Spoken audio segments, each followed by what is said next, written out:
Good morning everyone, welcome to my channel. ఈరోజు నా వీడియోలో ఒక విశిష్టమైన వ్యక్తి గురించి తెలుసుకుందాం.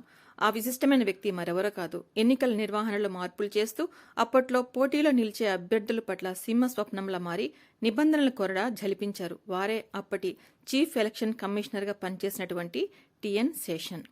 నా వీడియోని మీరు ఎక్కడా స్కిప్ చేయకుండా చూడండి. ప్లీజ్ నా వీడియో మీకు నచ్చినట్లయితే లైక్ చేయండి, షేర్ చేయండి, సబ్స్క్రైబ్ చేయండి. Thank you so much. దేశంలో ఎన్నికల నగారం మోగింది. భారతదేశం ప్రపంచంలోనే అతిపెద్ద ప్రజాస్వామ్యం. ప్రజాస్వామ్య పాలన వ్యవస్థలో రాజకీయాల్లో ఎన్నికలు అత్యంత సమగ్రమైన మరియు ముఖ్యమైన భాగం. ఎన్నికలు స్వేచ్ఛగా, నిష్పక్షపాతంగా జరిగినప్పుడే నిజమైన ప్రజాస్వామ్యం పనిచేస్తుంది. దీనికి భారత ఎన్నికల కమిషన్ సమర్థవంతంగా కృషి చేస్తుంది. కేంద్ర ఎన్నికల సంఘంలో ప్రధాన కమిషనర్తో పాటు మరో 2 కమిషనర్లు సభ్యులుగా ఉంటారు. అనూప్ చంద్ర పాండే ఫిబ్రవరిలో తన పదవీ కాలాన్ని పూర్తి చేసుకున్నారు.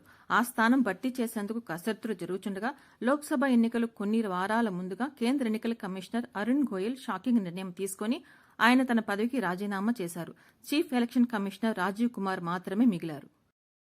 కేంద్ర ఎన్నికల సంఘంలో ఖాళీలు భర్తీ చేయడానికి సెలక్షన్ ప్యానెల్ చైర్మన్ మోదీ అధ్యక్షతన సుఖబీర్, జ్ఞానేష్ల పేర్లను ప్యానెల్లోని మెజారిటీ సభ్యులు ఖరారు చేశారు. చీఫ్ ఎలక్షన్ కమిషనర్ మరియు కొత్తగా నియమితులైన ఎన్నికల కమిషనర్స్ 2024 ఎన్నికల షెడ్యూల్ని విడుదల చేశారు. 7 విడతల్లో లోక్సభ ఎన్నికలు జరగనే ఉన్నాయి. మే 13న ఏపీలో పోలింగ్, జూన్ 4న కౌంటింగ్ చేస్తారు. ఎన్నికల షెడ్యూల్ విడుదలైన సందర్భంగా అప్పటి 1996 చీఫ్ ఎలక్షన్ కమిషనర్గా పనిచేసి అభ్యర్థుల గుండెల్లో సింహస్వప్నంగా మారి ఎన్నికలు సమగ్రంగా జరగడానికి ఎన్నో ఆటంకాలను అధిగమించి అక్రమాలను అరికట్టి ఎన్నికలను ఎంతో నిష్పక్షపాతంగా జరిగించినటువంటి గొప్ప వ్యక్తి రామన్ మెగాసెసా అవార్డు గ్రహీతైన టిఎన్ శేషన్ గారి గురించి కొన్ని అద్భుతమైన విషయాలను తెలుసుకుందాం.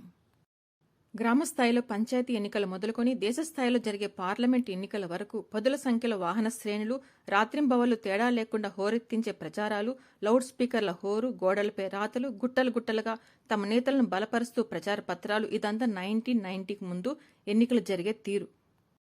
ఎన్నికలంటే శేషన్కి ముందు, శేషన్కి తర్వాత అన్నంతగా ఎన్నికల నిర్వహణలో మార్పులు చేస్తూ అప్పట్లో హుకుం జారీ చేసి పోటీలో నిలిచే అభ్యర్థుల పట్ల సింహస్వప్నంలా మారి నిబంధనల కొరడా జలిపించారు. ప్రస్తుతం వీటన్నిటికీ కళ్లెం వేసి అభ్యర్థుల హంగామాకు, ఎన్నికల ఖర్చుకు ముక్కుతాడు వేసిన ఘనత 1990 నుంచి 1996 వరకు కేంద్ర ఎన్నికల కమిషనర్గా పనిచేసినటువంటి టిఎన్ శేషన్కే దక్కుతుంది. మెట్రోమ్యాన్గా పేరు తెచ్చుకున్న ఈ శ్రీధరన్, టిఎన్ శేషన్ ఇద్దరు ఇంటర్మీడియట్ వరకు కలిసి చదువుకున్నారు. వీరిద్దరికీ ఏపీలోని కాకినాడ జేఎన్టీయూలో సీటు వచ్చినా శేషన్ మాత్రం మద్రాస్ క్రిస్టియన్ కాలేజీలో చదువుకునేందుకు మొగ్గు చూపారు. శ్రీధరన్ సివిల్ ఇంజనీరింగ్ చదివారు. మద్రాస్ క్రిస్టియన్ కాలేజీ నుంచి గ్రాడ్యుయేషన్ పూర్తి చేసి అక్కడే డెమాన్స్ట్రేటర్గా 3 ఏళ్లు పనిచేశారు. ఆ సమయంలోనే ఐఏఎస్కు ఎంపికయ్యారు. అనంతరం హార్వర్డ్ యూనివర్సిటీలో 1968లో ప్రభుత్వ పాలనలో పీజీ చేశారు. డబ్బు, అధికారం ఎన్నికల సంఘాన్ని కీలుబొమ్మగా మార్చిన రోజుల్లో ఆయన సిఈసి పగ్గాలు చేపట్టారు. అనేక విప్లవాత్మక చర్యలతో ఎన్నికలు నిర్వహించి నా భూతో నా భవిష్యత్ అన్నట్లుగా పేరు తెచ్చుకున్నారు. ఎన్నికల సంఘానికి గౌరవం తెచ్చిపెట్టారు. చట్టాన్ని ఉల్లంఘించేందుకు ఎవరూ సాహసించలేనటువంటి కట్టుదిట్టంగా ఎన్నికల నియమావళిని అమలు చేశారు. ఆయన చర్యల కారణంగా రాజకీయ పార్టీలతో పాటు మీడియా కూడా కొంత ఇబ్బందులకు గురైంది. ఈ 2 వర్గాలు కలిసి ఆయనను ఇరుకుపెట్టేందుకు ప్రయత్నించిన సందర్భాలు కూడా ఉన్నాయి. జాతీయ స్థాయిలో ప్రధాన ఎన్నికల కమిషనర్గా పనిచేసిన శేషన్ వక్రమార్గంలో వెళ్తున్న ఎన్నికల ప్రక్రియను గాడిలో పెట్టేందుకు నిరంతరం శ్రమించిన మహనీయుడు. టిఎన్ శేషన్గా సుప్రసిద్ధుడైన తిరునెల్లై నారాయణ అయ్యర్ శేషన్ 1932 డిసెంబర్ 15న కేరళలోని పాలక్కడ్లో జన్మించారు. సివిల్ సర్వీస్ పరీక్షల్లో మంచి ర్యాంకు పొంది 1954లో ఐఏఎస్కు ఎంపికయ్యారు. 1955లో తమిళనాడు కేడర్ ఐఏఎస్ అధికారిగా ఉద్యోగ జీవితంలో ప్రవేశించారు. తమిళనాడులో వివిధ హోదాల్లో పనిచేసి కేంద్ర ప్రభుత్వంలో కీలక శాఖల్లో విధులు నిర్వహించారు. దేశానికి 10వ ప్రధాన ఎన్నికల కమిషనర్గా 1990 డిసెంబర్ 12న బాధ్యతలు చేపట్టిన శేషన్ ఆ పదవిలో 6 ఏళ్ల పాటు కొనసాగారు. విధి నిర్వహణలో చండ శాసనుడిగా పేరు పొందారు. అవినీతి, అక్రమాలతో అపవిత్రమైన ఎన్నికల క్షేత్రాన్ని పునీతం చేసేందుకు ప్రయత్నించి చాలా వరకు విజయం సాధించారు. 100కు పైగా ఎన్నికల అక్రమ విధానాలను ఆయన గుర్తించారు. ఆ విధానాలను మార్చేందుకు శ్రమించారు. ఎన్నికల వ్యవస్థ ప్రధానంగా ఎదుర్కొంటున్న సమస్య ఒకరికి బదులు మరొకరు ఓటేయడం. ఈ అక్రమ విధానాన్ని అరికట్టేందుకు ప్రతి ఓటరుకు గుర్తింపు కార్డులు జారీ చేయాలని ఆయన నిర్ణయం తీసుకున్నారు. అభ్యర్థుల ఎన్నికల ఖర్చుకు పరిమితులు విధించారు.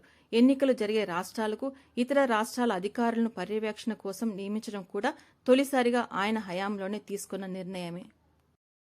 ఓటర్లను ప్రలోభాలకు గురిచేయటం, ఎన్నికల్లో ధన ప్రవాహం, ప్రచారం కోసం ప్రభుత్వ నిధులను యంత్రాంగాన్ని ఉపయోగించటం, ఓటర్లలో కుల మత వైషమ్యాలను రెచ్చగొట్టడం, ధార్మిక క్షేత్రాలను దేవాలయాలను ప్రచారం కోసం వాడుకోవడం, పోలింగ్ బూతుల ఆక్రమణ మొదలైన ధోరణుల పట్ల శేషన్ కన్నెర్ర చేశారు.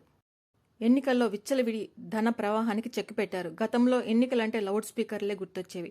శేషన్ తీసుకున్న నిర్ణయాల ఫలితంగా ఎన్నికల్లో లౌడ్ స్పీకర్ల వినియోగంపై పలు ఆంక్షలు అమల్లోకి వచ్చాయి.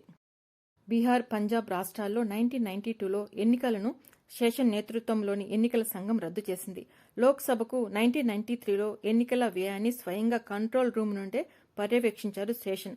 ఆ ఎన్నికల్లో ఖర్చులకు లెక్కలు చూపని 1488 మంది అభ్యర్థులను ఎన్నికల ప్రక్రియలో 3 ఏళ్ల పాటు పాల్గొనకుండా నిషేధం విధించారు. అంతేకాకుండా ప్రజాప్రతినిధులుగా ఎన్నికయ్యేందుకు 14,000 మందిని అనర్హులుగా ప్రకటించారు.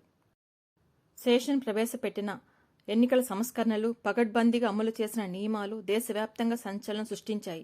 ఎన్నికల వ్యవస్థలో శేషన్ తెచ్చిన సంస్కరణలను జీర్ణించుకోలేని వారు నేషన్ వర్సెస్ శేషన్ అన్న, ఆల్ శేషన్ అన్న, జంకని ఉన్నత మనస్కుడు శేషన్.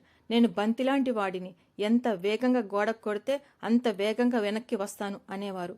ఎన్నికల సంస్కరణల అమలు కోసం విశేష కృషి చేసినటువంటి శేషన్ను 1996లో రామన్ మెగాసెసా అవార్డు వరించింది. దేశంలో ప్రజాస్వామ్య వ్యవస్థ, ఎన్నికల ప్రక్రియ ఉన్నంత కాలం శేషన్ పేరు చిరస్థాయిగా ఉంటుంది. నా వీడియో మీకు నచ్చినట్లయితే ప్లీజ్ నా ఛానల్ లైక్ చేయండి, షేర్ చేయండి, సబ్స్క్రైబ్ చేయండి. Thank you so much.